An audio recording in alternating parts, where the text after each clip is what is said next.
think we're going to start. First of all, welcome everyone to Continental Conversation.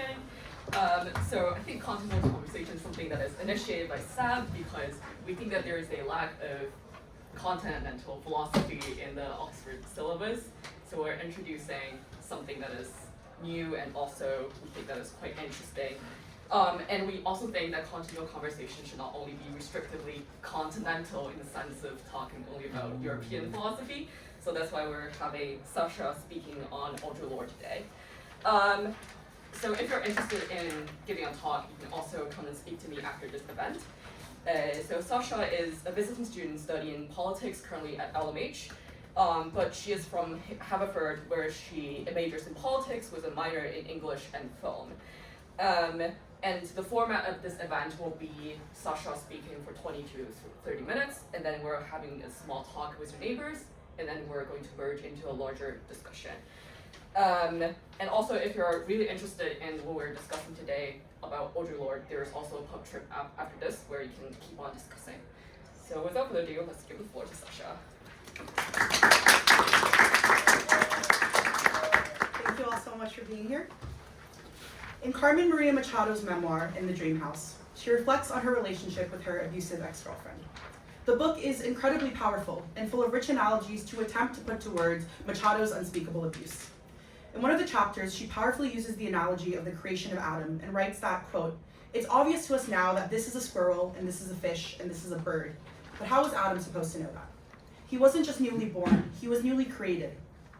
He didn't have years of life experience to support this creative enterprise or anyone to teach him about it. I feel a lot of sympathy. Putting language to something for which you have no language is no easy feat."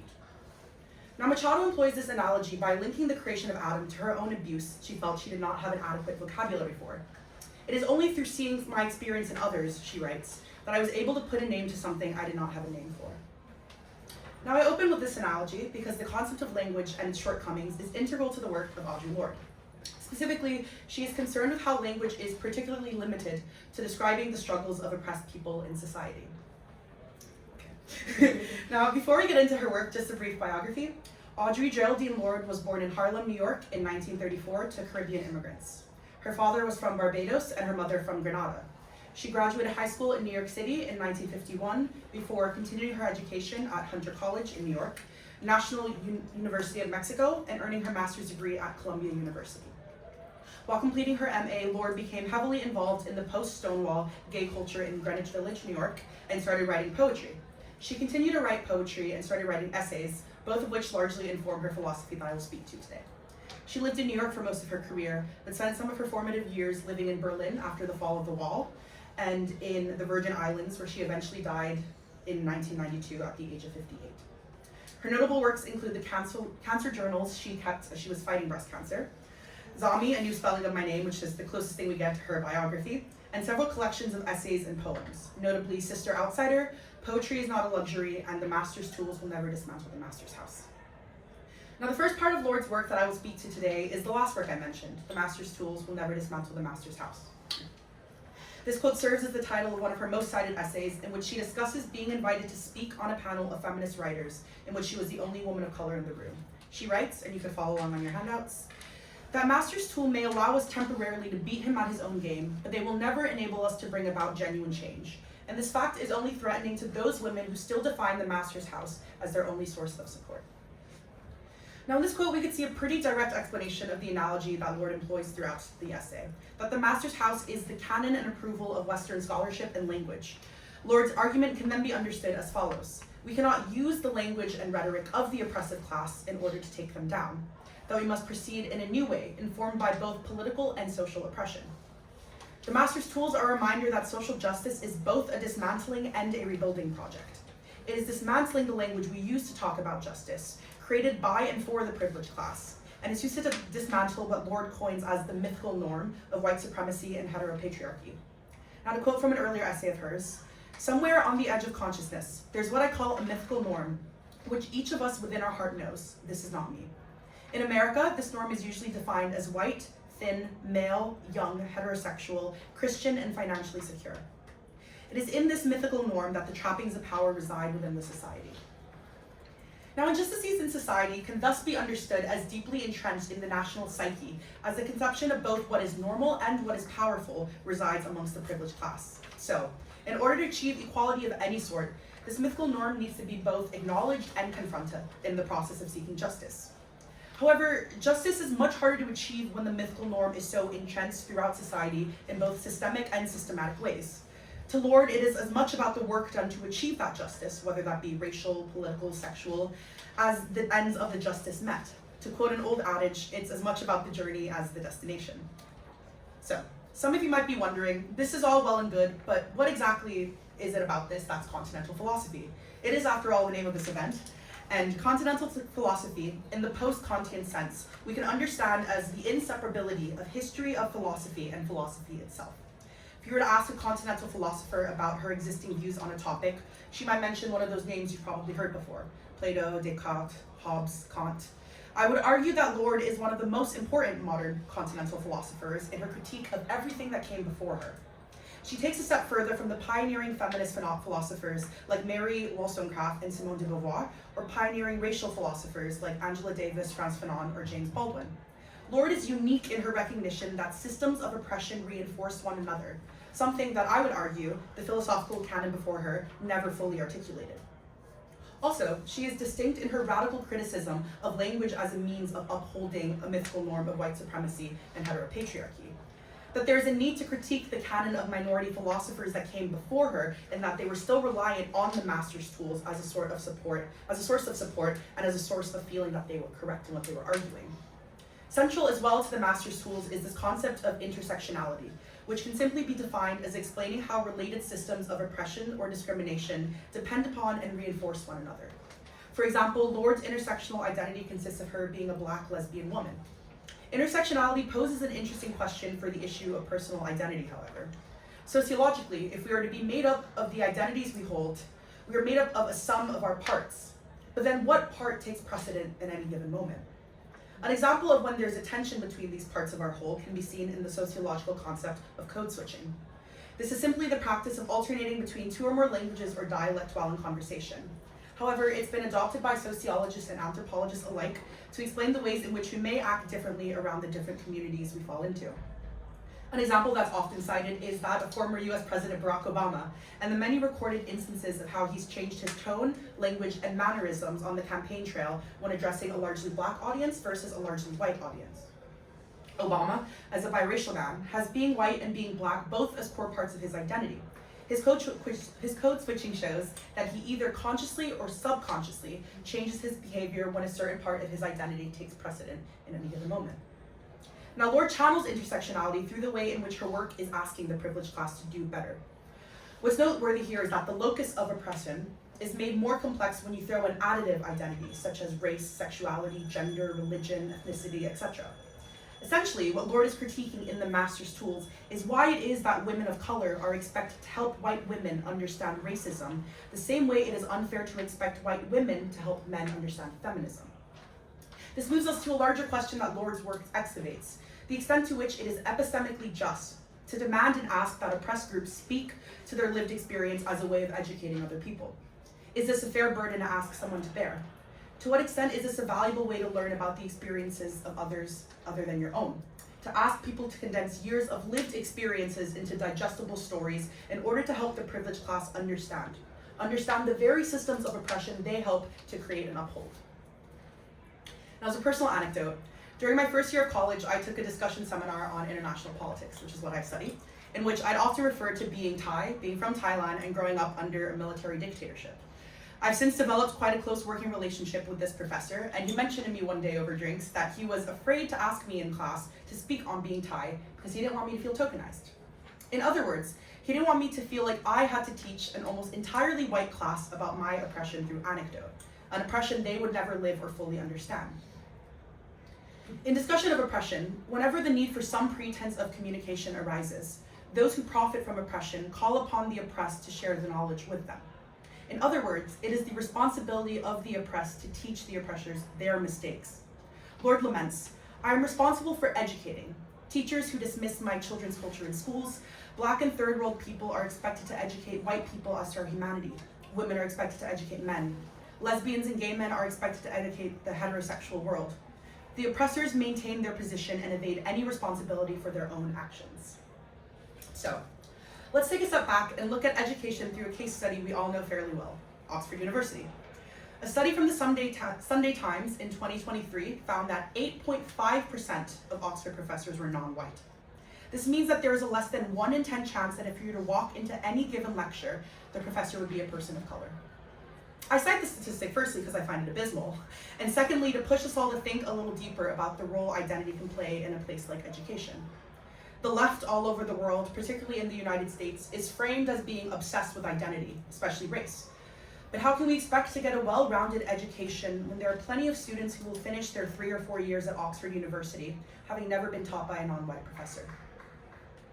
You could argue under the Lordean understanding of intersectionality that, even though this might be the case, at least one of those white professors may be queer or a woman or a religious minority. But it's still staggering to think about the monotonous ways in which we are taught in this university.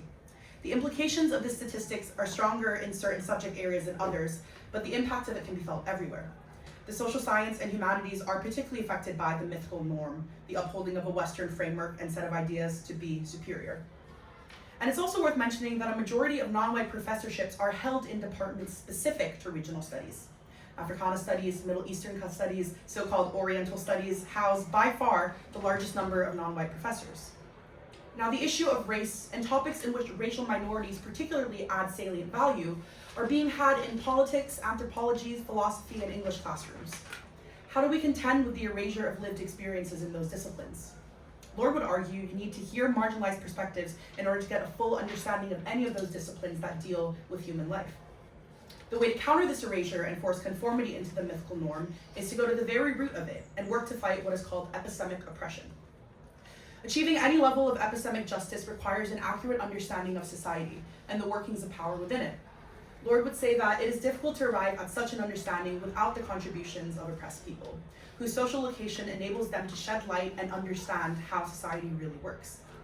Kirsty Dotson, who coined the term epistemic oppression in a 2014 article, defines it as, quote, persistent epistemic exclusion that hinders one's contribution to knowledge production. What this looks like in real time is the exclusion of oppressed perspectives in creating knowledge, further leading to those perspectives simply not being disseminated when that knowledge is spread through pedagogy. In the canon of philosophy, literature, political science, basically any discipline you can think of, we are reading the work of Western men. Nietzsche, Sartre, Derrida, Shakespeare, Rousseau, Hobbes, Plato. The list could go on for as long as I have left to speak.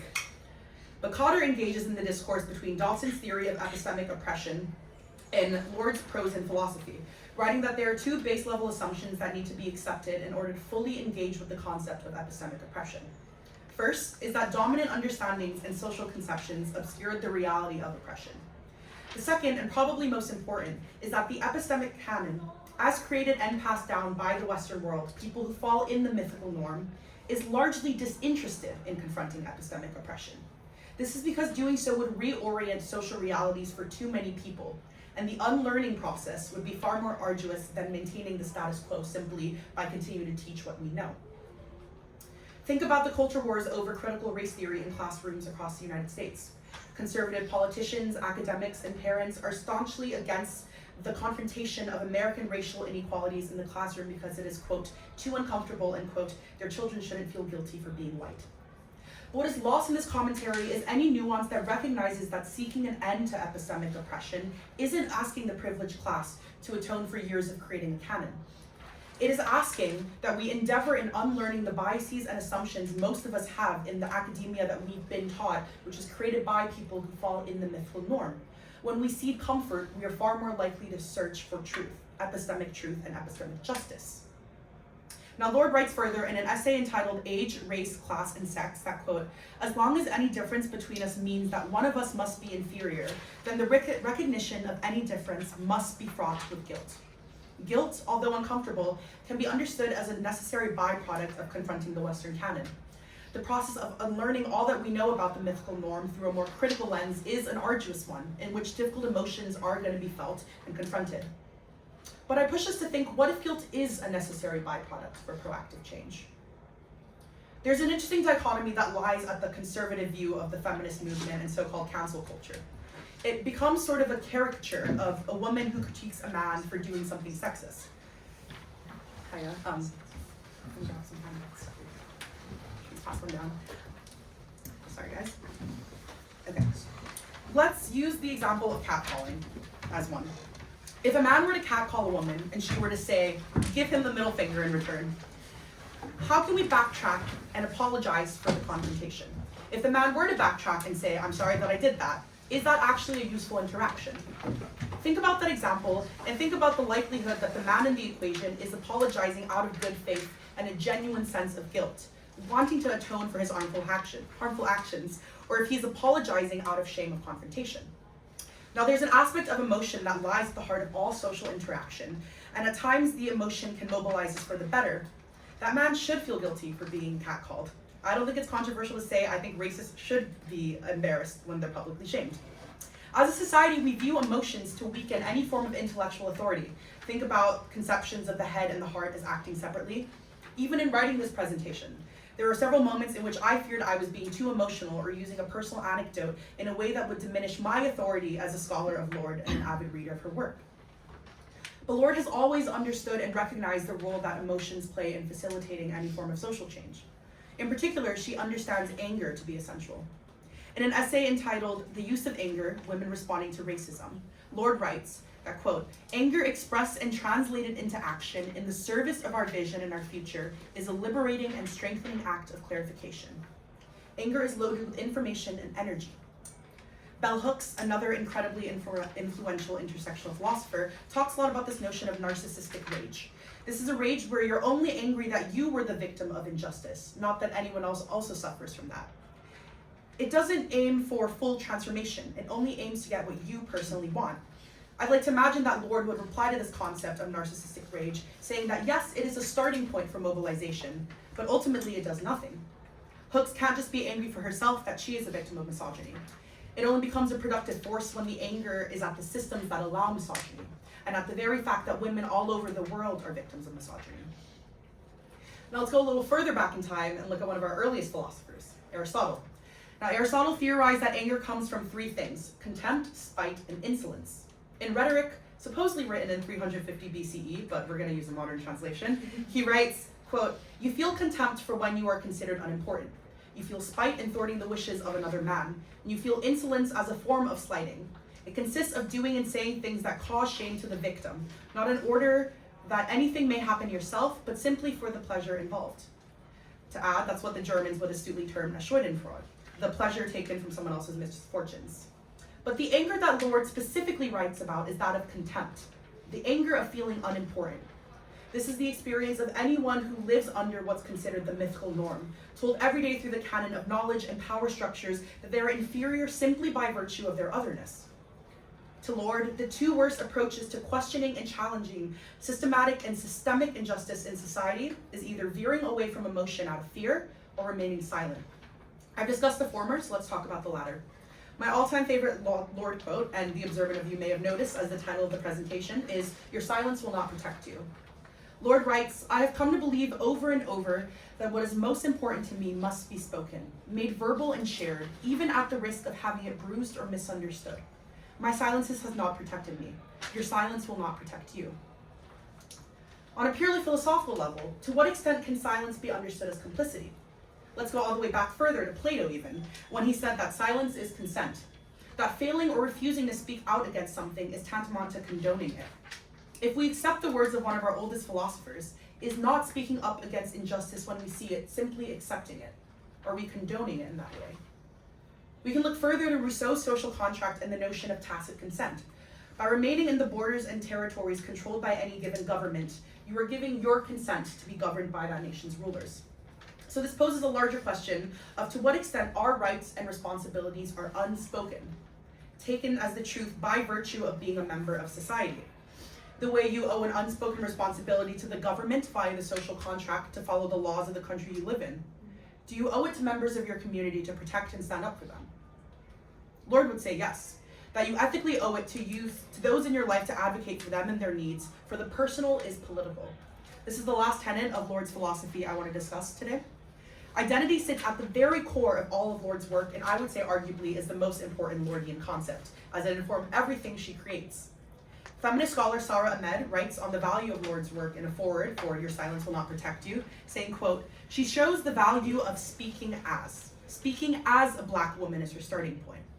It might seem that speaking as is a restriction, implying that speaking as is all that we can ever be. However, Lorde shows us how it is not a restriction, but it opens a way of proceeding differently by recognizing that each of us in this room proceed differently depending on where we are, our histories, and who exactly we are speaking as." Now, identity historically has been a contentious part of philosophy. Take the metaphysical question of if X and Y are identical, are they the same thing? But from a sociological point of view, identity is incredibly important to the makeup of an individual and how we interact with our social worlds. Lorde argues that identity is all based in difference. We are informed by our different conditions, reasons for living, and ways of acting, and that these differences in our identities explain a lot. Crucially, however, there are different sorts of differences. Jack Turner, a political scientist from the University of Washington, claims that Lorde uses the word different in 4 different senses. Difference as a pretext for division and domination, difference as differentiation in group experience, different as a site of personal and political growth, and difference as a marker of individuality. By disentangling her 4 senses of difference, we can obtain a wider and deeper view of Lorde's ethical and philosophical thought. Difference for the sake of division and domination, for example, is a result of the mythical norm, what is implemented by the master's tools. Difference as differentiation in group experience can be understood as an explanation for intersectionality, that the social groups each of us occupy give us a unique and valuable experience that we bring to the table. Difference as a site of personal and political growth helps us understand the personal as the political.